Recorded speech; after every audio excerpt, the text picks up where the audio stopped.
Lorsque vous avez livré intégralement vos marchandises, vous pouvez donc maintenant vous intéresser à la création d'une facture.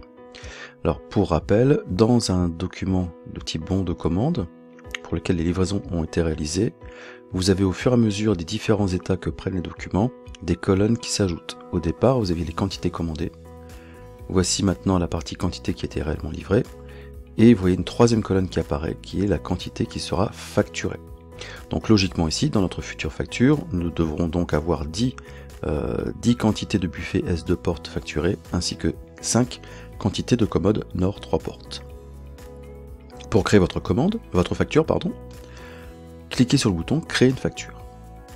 Ici, vous avez la possibilité de réaliser soit une facture normale, à savoir le montant TTC de la facture apparaîtra de manière identique à celle du bon de commande.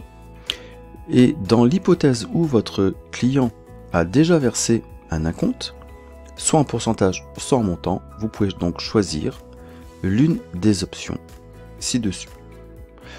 Dans notre cas, nous allons nous intéresser à la création d'une facture normale. Lorsque l'option création facture normale a été choisie, vous cliquez sur le bouton Créer et afficher la facture. Votre facture pour l'instant est en brouillon, son statut apparaît ici, et on voit que à ce niveau-ci, la facture n'a pas de numéro. On peut donc maintenant penser à saisir la date de la facturation.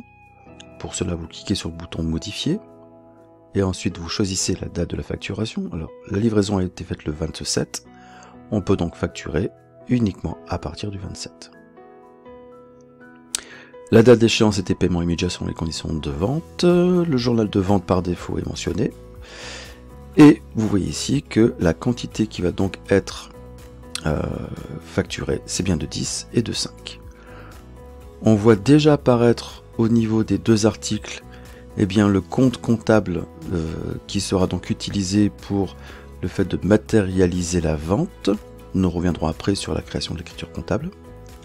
On vérifie donc les quantités, le prix, le sous-total. Dans l'hypothèse où vous avez une remise spécifique, il est possible de cliquer sur les 3 petits points verticaux pour faire apparaître donc la colonne Discount. Et vous voyez qu'ici, effectivement, nous avions une remise de 5% dans le devis qui avait été mentionné au départ, sur le premier article, mais pas de remise sur le suivant. Donc les totaux que nous calculons ici ont déjà bien sûr pris en compte cette remise de 5%. Lorsque cet élément a été préparé et que tout a été vérifié, vous pouvez cliquer donc d'une part sur sauvegarder et vous pouvez ensuite cliquer sur le bouton confirmer. Votre facture est créée, un numéro lui a été attribué. Il est donc possible de l'imprimer. On obtient donc ici le document de la facture qui reprend l'ensemble des éléments. Votre facture est prête, il ne restera donc plus qu'à enregistrer le règlement de la part du client.